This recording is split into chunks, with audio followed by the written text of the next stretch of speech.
Bom, pessoal, tudo bem? A aula de hoje, eu estou gravando ela, porque eu não consegui gravar ela online. Deu um problema no arquivo da online. Então, gravando para que vocês possam estudar depois, aproveitar esse momento das férias, certo? Então, a aula passada foi Hegel, né? Hegel, o principal pensamento dele é a fenomenologia do espírito, ele fala da dialética, né, histórica que existe. Então, o que é essa dialética, história, essa fenomenologia do espírito? Ele vai dizer que, estudando, né, vocês vão ver a história da filosofia, ele descobriu que há movimentos, né, de conhecimento, e que, por exemplo, um indivíduo, ele tem suas contradições, suas vontades, e que esses desejos do indivíduo, seus pensamentos, sua razão, é conflitado dentro da família, né, e que daí dentro da família existe o quê? Movimentos, por exemplo, e o indivíduo em si, ele tem esses movimentos de tese, onde ele gera um pensamento, né?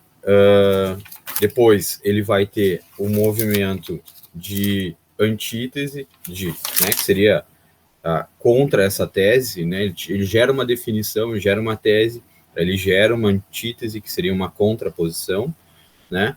E depois disso, dessa contradição entre essa definição e essa contraposição, né, esse contraponto, ele vai ter uma síntese, tá? E esse movimento de ideias, né, para Hegel, ele transforma o mundo. Então, isso dentro do indivíduo, depois a família vai sintetizar isso, né, esses conflitos que existem entre os membros da família. Depois a sociedade civil regulariza essas teses, que seriam essas definições, essas contraposições, gerando, assim, sínteses, né? A sociedade civil faria isso pelas famílias, e o governo seria o ponto, né, mais alto dentro de uma sociedade, né, falando de política para Hegel, seria o ponto mais alto. E ele fala dos pontos de uma consciência, né, um espírito, né, que teria percepção, como se fosse um bebê que começa a ter essa percepção, o espírito em si, né? E daí depois a gente vai ter o espírito nos outros, que daí, por exemplo, seria a família, essa sociedade civil, né? Então, o espírito nos outros é o bebê quando ele começa a ver as outras pessoas e ter noção de que aquilo não é o corpo dele, mas que tem outras pessoas ali. E o ser para si, que seria o espírito absoluto, né? Que seria viver em harmonia, em sociedade, né? E respeitar, então, o pensamento dos outros, e dali tu tirar nova síntese, de que tu tem o teu ponto de vista, tu tem a tua tese, então não é só um ponto de vista, é a tua tese, aquela outra pessoa tem a tese dela, que seria uma contratese, um contraponto, uma antítese do que tu pensa, e que daí vocês chegariam numa síntese. Isso estaria num espírito, né? Um espírito absoluto, que seria o Zeitgeist, que vive naquela época, que seria o espírito da época, que seria uma consciência total da sociedade, né, que seria um acúmulo das coisas que a gente tem naquela sociedade até o momento, porque Geist em espanhol, em alemão, não sei de onde eu tirei espanhol, alemão é espírito, certo? Então, uma refrescada, a aula passada de Hegel está disponível também, tá? Nesta aula de hoje, vamos ter 3 críticos do Hegel: Feuerbach, Schopenhauer e Kierkegaard, tá? E vamos falar da Mary Wollstonecraft. Eu pulei alguns outros filósofos contemporâneos e iluministas, porque, por exemplo, como Jeremy Bentham e Stuart Mill, porque eu vou falar sobre esses caras quando eu for falar sobre ética, tá? Então, depois das férias, a gente retorna falando sobre ética, e aí a gente fala sobre essas pessoas. Eu gostaria de encerrar esse conteúdo aqui, que a gente caracteriza os filósofos aqui, eles são classificados até Nietzsche como românticos, né? Depois de Kant ali a gente vai ter os filósofos românticos, que eles falam de uma subjetividade, né, presente na filosofia deles, tá? Mas eu vou abrir alas para Wollstonecraft. Eu só gostaria de explicar o contexto. O contexto é a Era das Revoluções, é um período pós-Revolução Francesa, 1792, se não me engano, acho que é até Wollstonecraft, ela viaja para a França bem nesse período, ela chega um pouquinho antes e acaba vendo Luís, que era o rei da França, sendo decapitado, né? Luís XV, talvez. Professor de história, Lucas manda bem sobre isso, pode explicar um pouquinho mais para vocês sobre isso, tá? Marcada pela consolidação do capitalismo, então, né, período da Revolução Francesa, que atravessa a Revolução Industrial, né, torna-se visível a exploração do trabalho humano, apesar do avanço tecnológico e científico. Então, as máquinas, como, né, a eletricidade, o motor a vapor, né, elas geram uma exploração do trabalho, porque os trabalhadores naquela época não tinham direitos nenhum, né, então eles ficavam trabalhando 16, 14, 18 horas dentro de uma fábrica, condições totalmente precárias, salários, situações análogas ao escravo, à escravidão, né? Então, sem qualquer tipo de condição. As máquinas substituem a força humana, de certa forma, né? Elas tiram, então, aquela relação que existia de material, de algo ser artesanal, né? Do produtor, daquela pessoa produzir todo aquele produto do início ao fim. Então, as máquinas substituem a força humana de certa forma. E daí, na sociedade, tem essa ideia de progresso, né? Disseminada entre todas as sociedades. E os movimentos que a gente tem é o romantismo, que eu expliquei para vocês, que ele vem do subjetivismo, e nós temos o positivismo do Auguste Comte, que ele vai dizer que a ciência é um padrão, e a gente deve tornar tudo um padrão, método científico, a gente deve incluir, inclusive, na sociedade, na política e na religião. Esse positivismo, ele vira quase uma religião, ou tenta virar uma religião. Ele influencia, por exemplo, a bandeira do Brasil, ordem e progresso, é um lema positivista, tá? E vocês vão ver isso em sociologia. Provavelmente o professor Danilo inicie com Auguste Comte, nas primeiras aulas já, certo? Vamos lá, vamos passar para Mary Wollstonecraft, tá? A Mary Wollstonecraft, ela teve um pai que era alcoólatra, ela era uma aristocrata, teve um pai alcoólatra, tá? Esse pai, ele perdeu boa parte da grana da família, né, do dinheiro da família, das posses da família, e a família em si sofria violência doméstica em casa por causa desse pai alcoólatra, tá? E daí, para contribuir com a renda de casa, a Mary, ela trabalhava como governanta de uma outra família de aristocratas, tá? E ela viaja para a França, né? Mas antes de viajar para a França, ela já tinha produzido textos, né? Inclusive contra contra o Burke, que é um outro filósofo, né? Que ele era também influenciado o pensamento do Burke, era muito parecido com o de Kant, né? E ele afirmava que as mulheres deveriam ter aspectos estéticos, né? Para agradar um homem. Então e daí quando ela viaja para a França, em 1792, né? Ela é uma defensora, ela tem essa obra dela, Uma Defesa dos Direitos da Mulher, que foi escrita neste ano, né? Uma resposta a Rousseau. Ela é uma das primeiras feministas, ela foi influenciada por Locke, pensamento liberal, e por Catherine McCalloway, que é uma historiadora. Ela reivindica o direito de uma educação igual, acho que essa é a principal bandeira da Mary Wollstonecraft, onde ela exige um igual tratamento de direitos legais, sociais e políticos para as mulheres, né? E ela influencia, então, o movimento sufragista, que é o direito do voto das mulheres, né? Para todos, né? Um voto universal. O direito ao voto seja algo universal. E uma das frases dela é essa: a mente não tem gênero, né?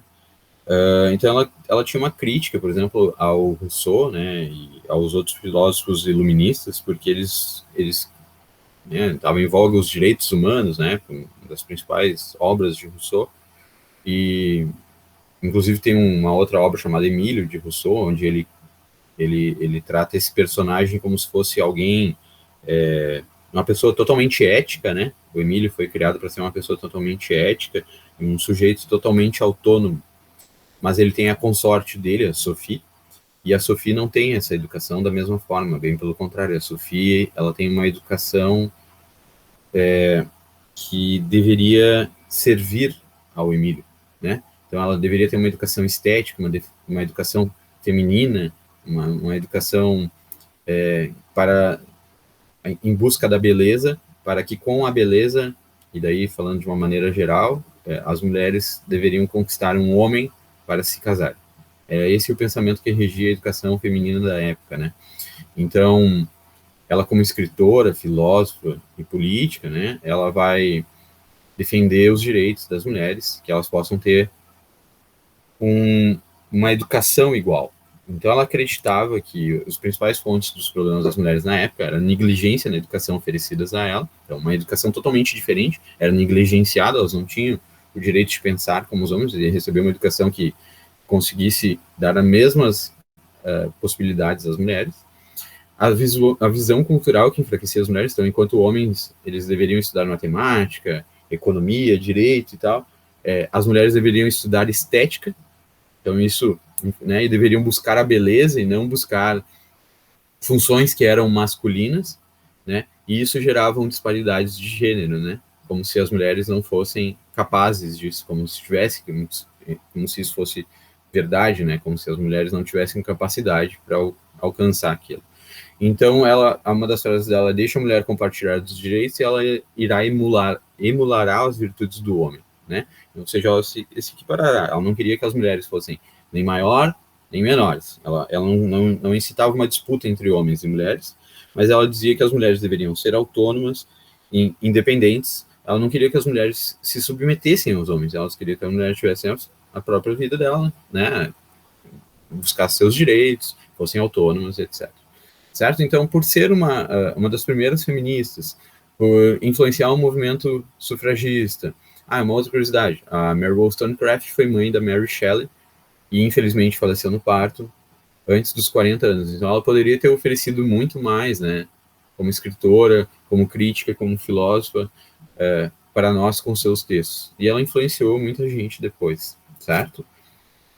Agora vamos passar adiante, vamos falar do Arthur Schopenhauer, que como pessoa não era a melhor pessoa do mundo, né? Mas a sua filosofia influenciou Nietzsche, vai influenciar Foucault, vai influenciar bastante gente. Depois o próprio Marx foi influenciado também, certo?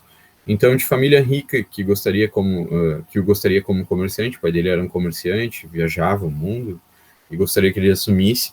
O pai dele se suicida posteriormente, né?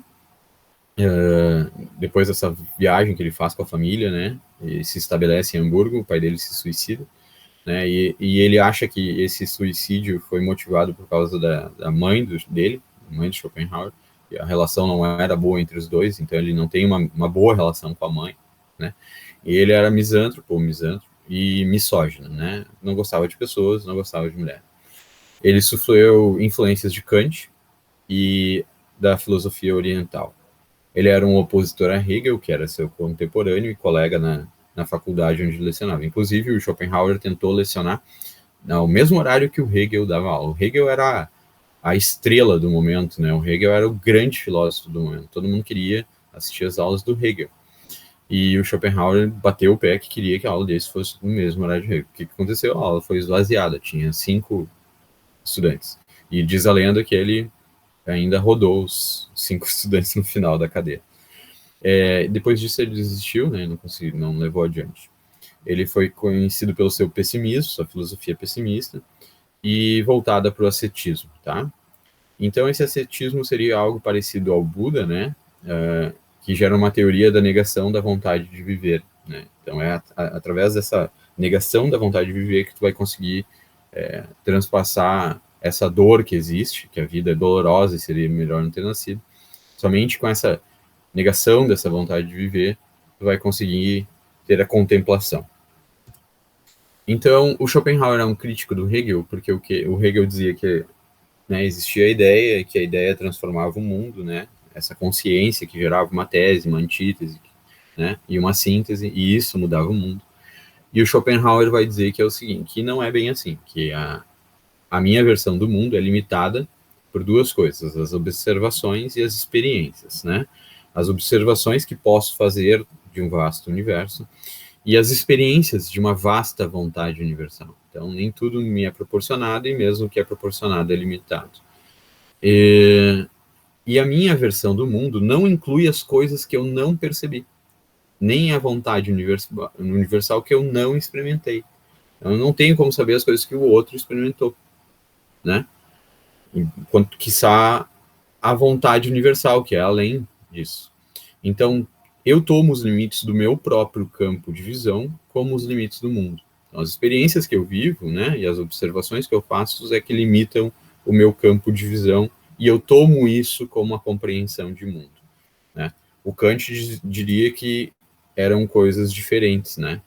O Kant dizia, usando a metafísica kantiana, né, o mundo se divide entre o que percebemos através dos sentimentos, que é fenômenos, e a coisa em si, que seriam números, né? Para Schopenhauer, existe uma diferença aqui.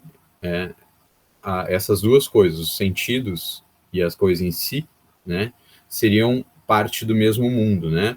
Então, o que percebemos como objeto seriam as representações, e o que experimentamos a partir de dentro seria a vontade. Então, são dois aspectos do mesmo mundo, a vontade e a representação, tá? E ele faz uma crítica a Hegel, né? A realidade não consiste essencialmente de algo não material. O Schopenhauer era materialista, né? O mundo está aqui e ele é compreendido de representações, que são, como vemos, essa subjetividade, e o que experimentamos a partir de dentro, que seria essa vontade, tá? Essa vontade, vamos classificar como energia pura. Energia é uma palavra que depois pode trazer dentro da filosofia acadêmica uma certa briga, tá? Mas vamos classificar assim para um fácil entendimento. Uma energia pura que não tem direção, né? Então ela é caótica e ativa, né? E mesmo assim responsável por tudo que se manifesta no mundo fenomênico. O conceito de mente, né? Dentro da mente e espaço-tempo são manifestações, então, né, essas coisas do sentido são manifestações dessa vontade, tá? A vontade é uma força universal, despropositada e irracional, não tem propósito, e irracional, não é dotada de razão. Então, ele se afasta completamente de Deus, né, ou do conceito que existia na época de Deus. Por trás, e até hoje, eu acho, por trás dos desejos mais básicos, né, essa vontade, ela nos induz a viver em constante desapontamento e frustração. Tá, por não se dar por satisfeita, gera o pessimismo. Tá? Depois a gente vai ver um pouquinho melhor o que ele quer dizer com isso, mas essa vontade, ela nos impele a viver, a querer, e esse viver é querer.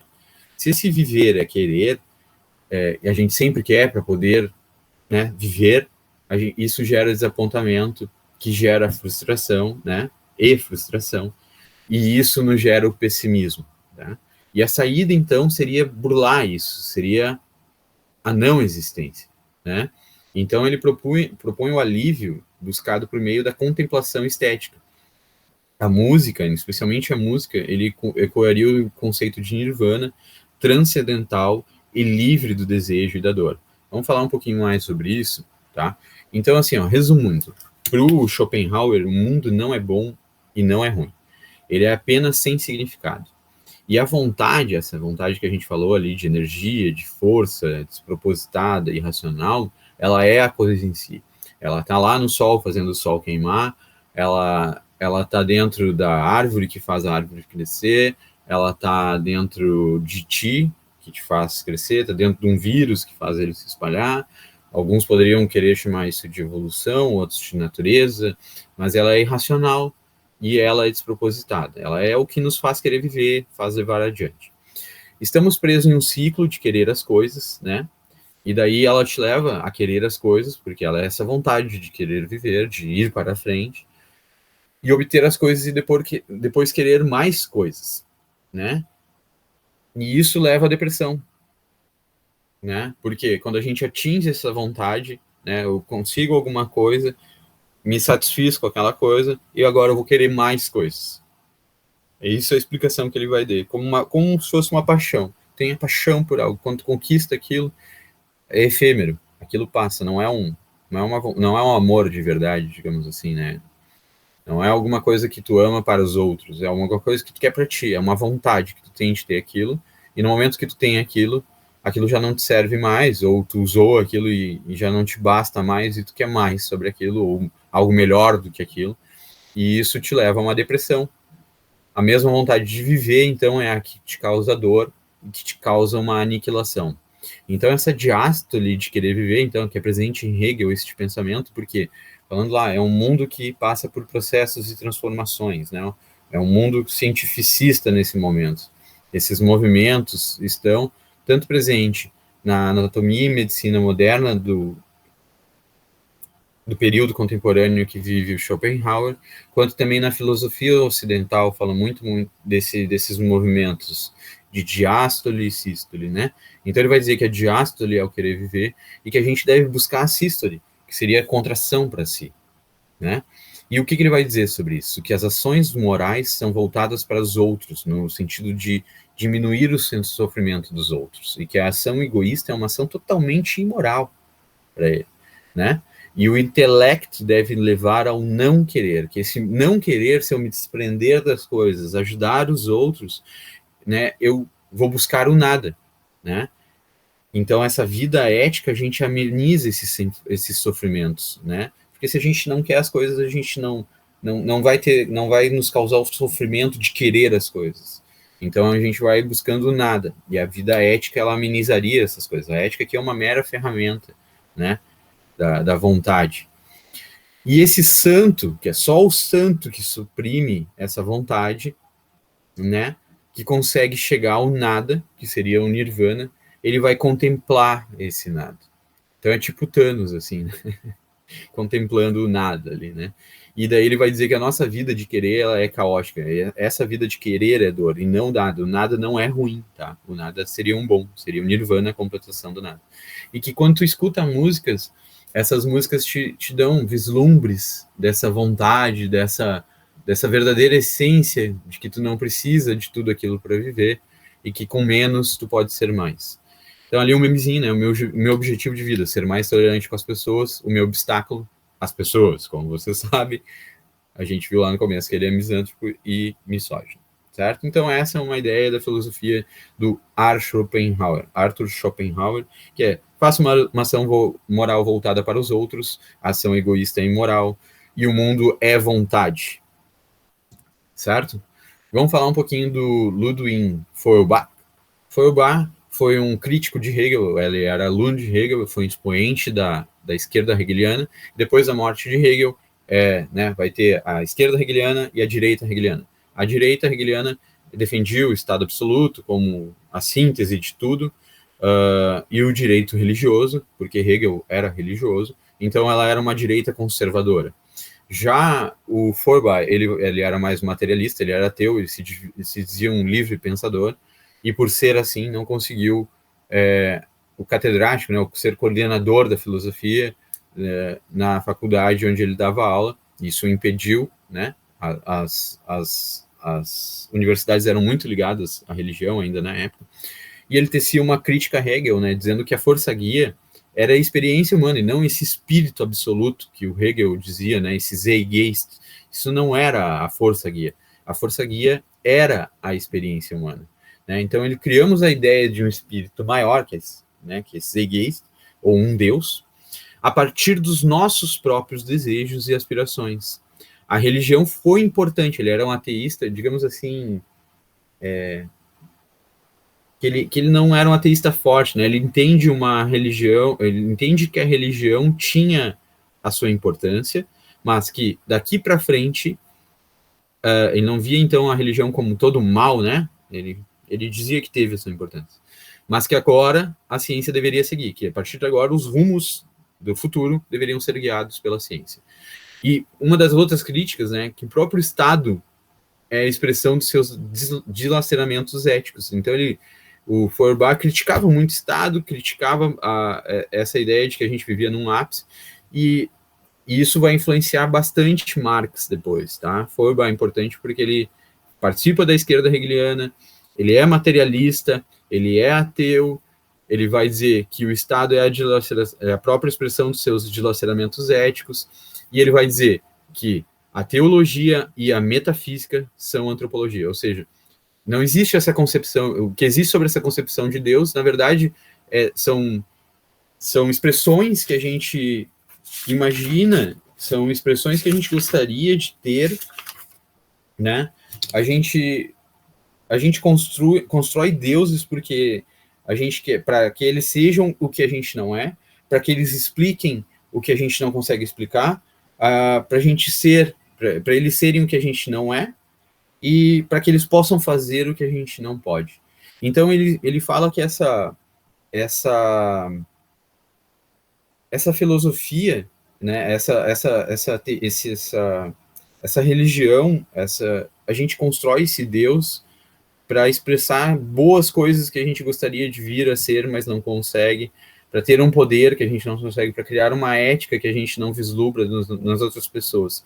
Então, que a teologia é uma história da humanidade, ou de como a humanidade gostaria de ser, e a metafísica da mesma forma. Então, são antropologia, e não isso, certo? Então, esses pensamentos são importantes, tá? Para os filósofos futuros. E, por fim, falaremos sobre Soren Kierkegaard, né? O Kierkegaard, ele cursa teologia e depois vira um filósofo, tá? Então, ele é um pouco excêntrico, né? Ele sai desse eixo que a gente tem de filósofos ingleses, franceses e alemães, ele é um dinamarquês. O pai dele era um cara pio, né? E um pouco melancólico, e ele se torna essa pessoa um pouco excêntrica também, né? E então dizem que ele herdou alguns traços do pai. Ele tem algumas características físicas que talvez tenham influenciado, talvez não, com certeza tenham influenciado também na sua filosofia. Diziam que ele tinha uma perna um pouco curta e um pouco corcunda, então isso, para a época, né, acaba influenciando, né, no tratamento que as pessoas te dão. Ele faz uma crítica a Hegel e o pensamento idealista alemão, só que ele é um metafísico, né, e ele é considerado o pai do existencialismo, que a gente vai entender o porquê. E ele tenta investigar o que significa ser um ser humano. Ele foi atrás, por exemplo, como ele era um teólogo, né, muito dedicado, ele era um cara muito pio, né, muito religioso, ele estudou muito sobre Abraão, e aquela passagem onde Abraão, aconselhado por Deus, ou seguindo as orientações de Deus, deveria matar o seu próprio filho, né, numa peregrinação que levou 3 dias até um monte, ele deveria sacrificar o filho em nome do próprio Deus, né? E ele vai ser um cara que vai ser reconhecido depois por Nietzsche, por Heidegger, mesmo que esses façam críticas ao Kierkegaard, eles reconhecem o seu pensamento, e por Sartre. A angústia é a vertigem da liberdade. Essa é uma grande frase do Kierkegaard, e a gente vai entender por quê, mas vocês já devem ter feito uma relação com Abraão ali, né? Então ele vai dizer que quando tomamos decisões, nós temos uma liberdade absoluta de escolha, né? O livre-arbítrio, tá? Percebemos que podemos escolher fazer nada ou fazer algo. Então, no mínimo, tu pode escolher sobre não fazer nada, ou fazer algo, ou fazer outra coisa, né? Então, esse sentimento de apreensão ou angústia, né, acompanha o pensamento, que é esse pensamento da decisão. Eu estou ali decidindo, e eu tenho uma apreensão sobre minha decisão, uma angústia sobre essa decisão. Nossas mentes, então, cambaleiam ante o pensamento de liberdade absoluta. Então, como se eu estivesse à beira de um precipício, e por isso essa analogia com vertigem, à beira de um precipício, e ali eu tenho a apreensão e angústia do que eu posso escolher, de talvez até pular, né? Daquela sensação de liberdade absoluta, eu poderia pular e ter aquela sensação, aquele momento, né? A tua mente cambaleia, mas eu também posso escolher, né, racionalmente, em não fazer, né? Então, essa angústia é a vertigem da liberdade, é assim que ele chama, tá? E o que seria esse pensamento existencialista que acompanha essa apreensão, angústia, porque nós somos moldados, é isso que o pensamento existencialista vai dizer, nós somos uma construção dessas decisões, né? A essência humana é construída durante a sua vivência, a partir de suas escolhas, uma vez que possui liberdade incondicional. Então, vamos reconstruir. Então, a minha liberdade incondicional, que eu faço, né, que me permite nas escolhas, eu construo a minha vivência, né? E isso seria eu. O reflexo de tudo isso, dessas escolhas, da minha vivência, da minha liberdade, sou eu. Certo? Então, esse é o pensamento existencialista que vocês vão ver em outros filósofos futuramente. Então, somos livres para escolher. Escolha é um ato moral, né? Liberdade, livre-arbítrio, né? então é um ato moral, busca por sentido de vida hedonista. Então, as pessoas, elas buscam pelo hedonismo, por vezes, né? Então, somos seres livres, com liberdade. Hedonismo é o prazer por prazer. Somos livres, somos seres com liberdade total, nossa vontade, ela é subjetiva, ela determina julgamentos entre o estético, e aqui está o hedonismo, e o ético, tá? Né? Sobre o aproveitar ao máximo aquele momento sem se preocupar com as consequências que teremos, né? E a liberdade dessa escolha traz uma angústia, uma apreensão, que se daria na vertigem da liberdade que eu expliquei há pouco para vocês. Então, essa existência, ela é angustiante e solitária, porque essas decisões são minhas. É um ato meu, nós somos livres para escolher, né? Essa sensação de angústia e apreensão da escolha aumenta, então, a nossa consciência e o nosso senso de responsabilidade, porque nós vemos que essas escolhas que a gente faz, angustiantes, apreensivas e solitárias, elas terão lá no final uma responsabilidade. Então, isso aumenta a nossa consciência, o nosso senso de responsabilidade.